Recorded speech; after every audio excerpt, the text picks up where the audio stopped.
Hi, I'm Farah Nabilah and this is Bizworld.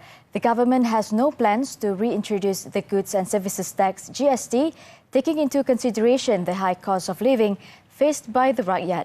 Second Finance Minister Datuk Seri Amir Hamzah Azizan told the Dewan Rakyat that it will only burden the people, especially low-income earners. Kerajaan belum bercadang untuk melaksanakan GST lagi kerana ianya bersifat cukai penggunaan yang berasas luas dan dengan itu bukanlah masa yang sesuai untuk memperkenalkan semua memandangkan antara rakyat terutama yang berpendapatan rendah menghadapi cabaran kos sara hidup. The minister was replying to a question on whether the government was ready to re-implement GST as over 175 countries are adopting this regime. He also said the government remains committed to a progressive approach focusing on targeted subsidies and taxation to gradually increase government revenue. The Plantation and Commodities Ministry has envisioned a feasible business model with the smallholders to increase the palm oil production.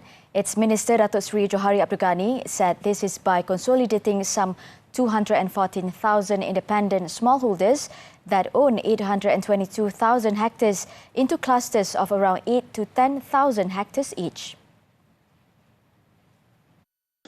These clusters would then be managed just like a medium or large estate by a dedicated team. I know this is not going to be easy, but let's dream big.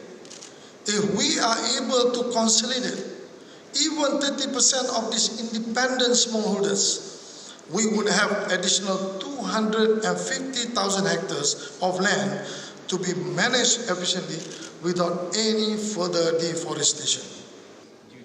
Johari also said that out of the 5.7 million hectares of palm oil planted area, 1.5 million hectares are managed on a small scale by smallholders.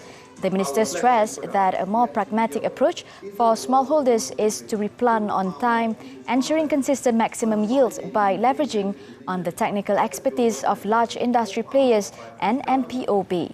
This would involve covering seeds, clones, fertilizers, as well as pest and disease management. More than 20 multinational companies have used Greater Kuala Lumpur to expand their footing into other states in Malaysia, aside from the region. Invest KL CEO Datuk Muhammad Azmi Zulkifli said this trend to deepen their investment within the country is set to continue over the years. When MNCs are looking at more land-intensive activity or looking at potentials to invest in other locations, then the states neighbouring Kuala Lumpur have benefited.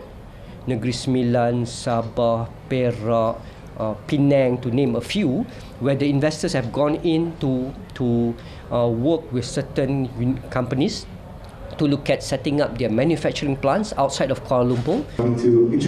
Citing an example, he said every state in Malaysia is looking at some form of transportation project, and these companies are keen to collaborate with local companies to improve mobility.